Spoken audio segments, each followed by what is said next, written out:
मुलींनो, घरीच आहात ना? घरी राहून तुम्हाला हे सगळे पाठ अभ्यासावयाचे आहेत. आपली शाळा जरी बंद असली तरी आपलं शिक्षण चालू आहे. आज आपण 6वा पद्यपाठ घेणार आहोत. या झोपडीत माझ्या. कवी आहेत राष्ट्रसंत श्री तुकडोजी महाराज. यांचं मूळ नाव माणिक बंडोजी ठाकूर असं होतं. माणिक हे त्यांचं मूळ नाव कुणी बदललं असेल तर त्यांचे जे गुरु होते आडकोजी महाराज यांनी त्यांचं माणिक हे नाव बदलून तुकडोजी असं नाव ठेवलं.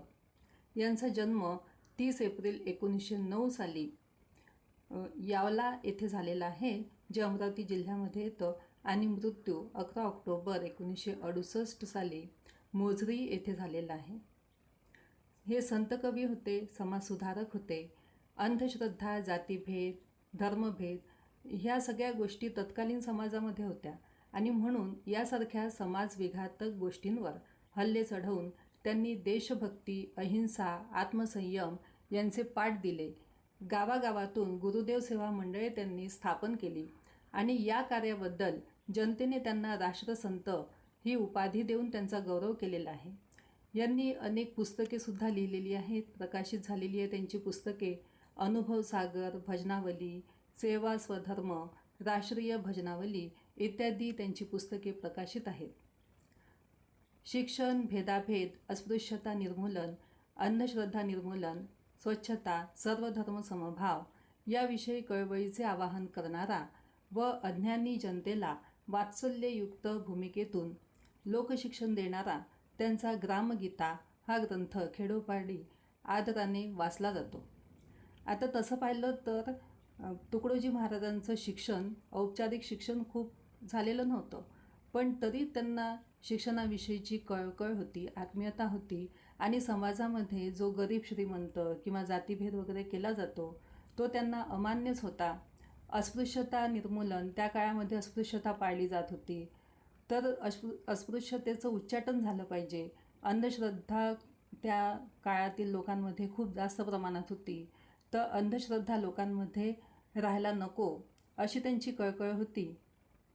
शिवाय गाडगे महाराजांच्या समकालीन हे संत कवी होते, तर त्याच्यामुळे गाडगे महाराजांसारखाच स्वच्छतेचा संदेशही त्यांनी जनतेला दिलेला आहे. सर्व धर्म समभाव म्हणजे सर्व धर्माविषयी आपण सारखा भाव बाळगला पाहिजे असं त्यांना वाटत होतं. तर हे सगळं त्यांनी आपल्या ग्रामगीता या ग्रंथामध्ये लिहिलेलं आहे आणि ग्रामगीता या ग्रंथामध्ये त्यांना माहिती होतं की आपला देश हा खेड्यांचा देश आहे, तर त्याच्यामुळे खेड्यातील लोकांचा विकास झाला तर आपल्या भारताचाही विकास होईल आणि म्हणून खेड्यातल्या लोकांना ज्या समस्या जाणवतात तर त्या समस्येचं आणि त्या समस्यांचं निराकरण कसं करायला पाहिजे याचं मार्गदर्शन त्यांनी ग्रामगीता या ग्रंथामध्ये केलेलं आहे. आता या कवितेत त्यांनी स्पष्ट केलेलं आहे की सुख आणि आर्थिक सुबत्ता म्हणजे खूप धनदौलत वगैरे असणं याचा काहीही संबंध नाही आहे. असं नाही आहे की जो खूप श्रीमंत माणूस आहे तो सुखीच असेल, असं आहे का काही? असं नाही आहे. कारण सुख आणि दुःख या मानवी मनाच्या भावभावना आहेत. जर मानलं तर सुख आहे आणि नाही मानलं तर सुख नाही आहे. लहानशा झोपडीतही शांती आणि सुखाचा अनुभव व आनंद सदैव कसा मिळतो याचं वर्णन प्रस्तुत कवितेतून कवींनी केलेलं आहे.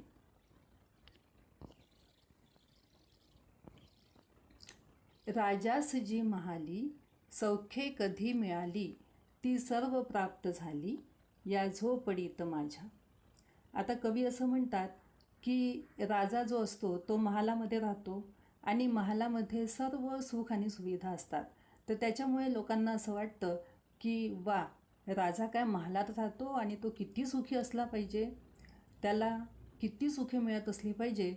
पण कवी असं म्हणतात की राजाला जी सुखे त्याच्या महालात मिळतात ती सर्व सुखे मला माझ्या झोपडीमध्ये प्राप्त होतात. सौख्ये याचा अर्थ काय आहे? सुखे. मग कोणकोणती सुखे मिळतात झोपडीमध्ये? तर कवी असं म्हणतात की भूमीवरी पडावे, ताऱ्यांकडे पहावे, प्रभुनाम नित्य गावे या झोपडीत माझ्या. भूमी म्हणजे जमीन. तारे म्हणजे चांदणे, माहिती आहे तुम्हाला. प्रभू नाम म्हणजे ईश्वराचं नेहमी नामस्मरण झोपडीमध्ये आपण करू शकतो. भूमीवरी पडावे, आपल्या अंगणातल्या जमिनीवर निजण्याचं जे सुख आहे ते कवी म्हणतात की मी घेऊ शकतो माझ्या झोपडीमध्ये.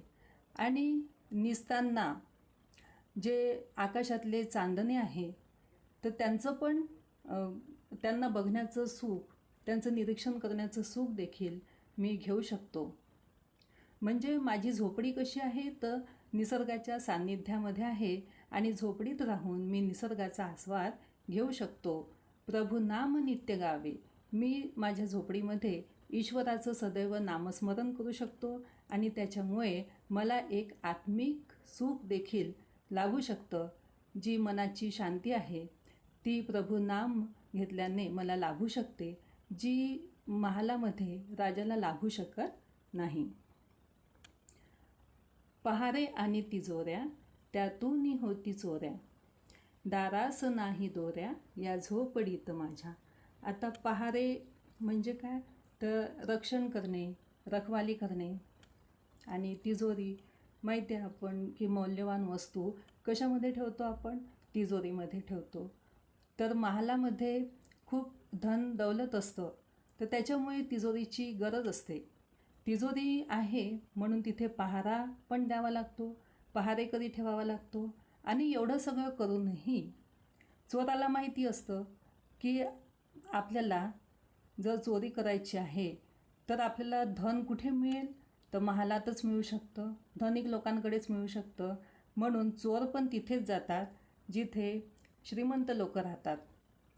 तर एवढं पहारा देऊनही, तिजोऱ्या ठेवूनही चोरी त्यांच्याकडे होते. आणि म्हणून चोरी झाल्यानंतर मनशांती लाभते का? मनशांती लाभू शकत नाही. त्यापेक्षा मग माझी झोपडी चांगली, कारण माझ्या झोपडीमध्ये इतकी धनदौलतच नाही आहे की मी पहारेकरी ठेवू शकेल आणि तिजोरीची मला गरज पडू शकेल. त्याच्यामुळे मला माझ्या झोपडीमध्ये कडी कुलूप लावण्याची काहीही गरज नाही आहे.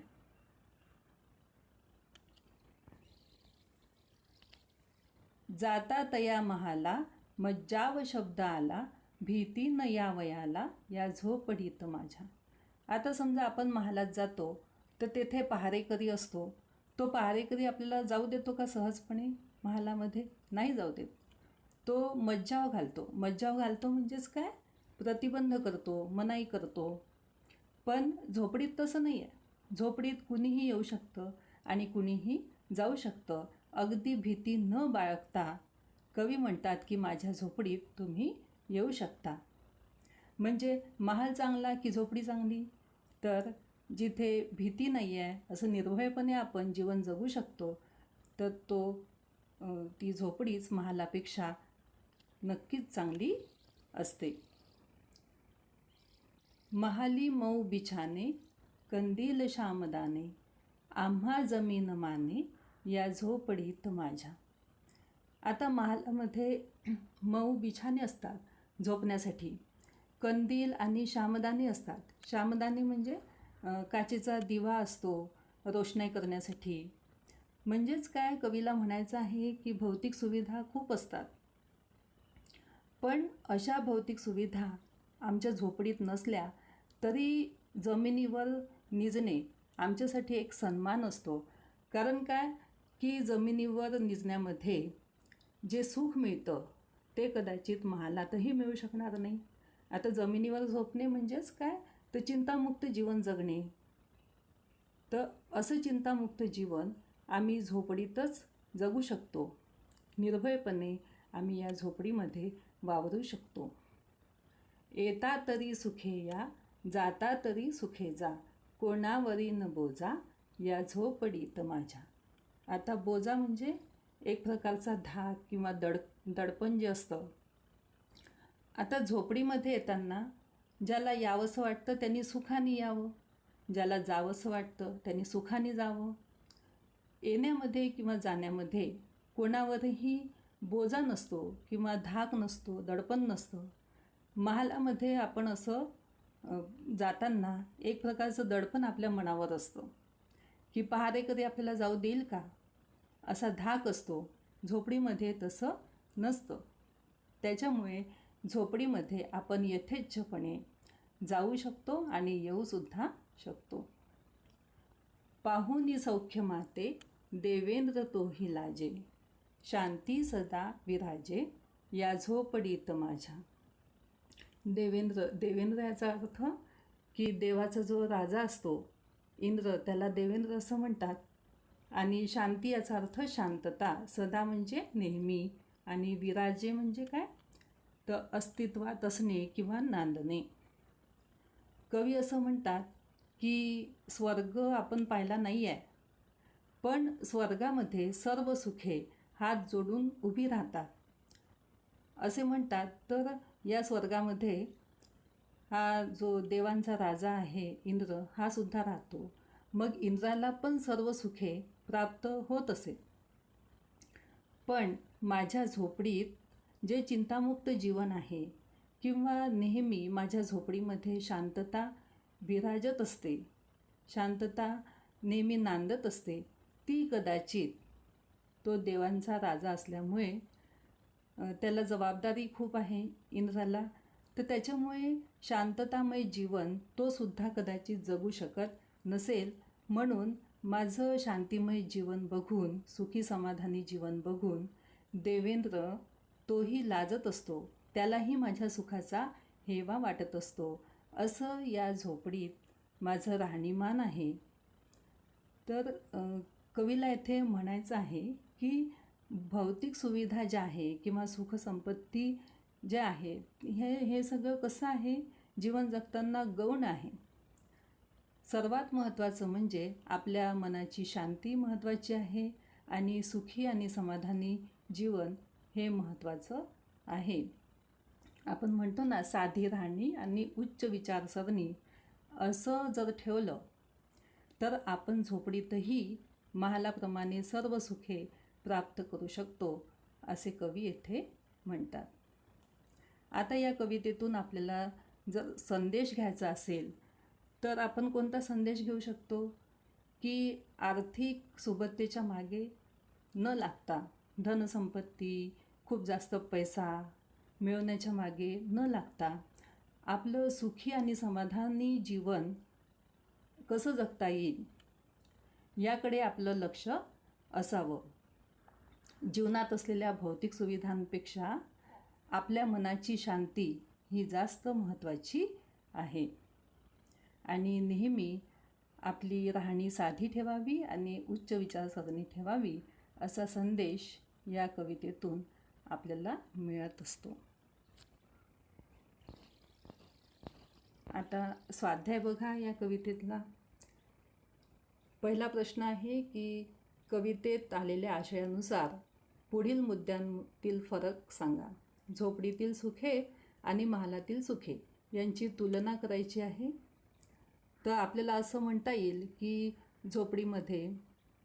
झोपडीतील सुखे, तर पहिलं जे आहे ते असं म्हणता येईल की काहीही चिंता न राहता जमिनीवर झोपावयास मिळणे. महालातील सुखांमध्ये म्हणता येईल की झोपायला मऊ बिछाने असणे.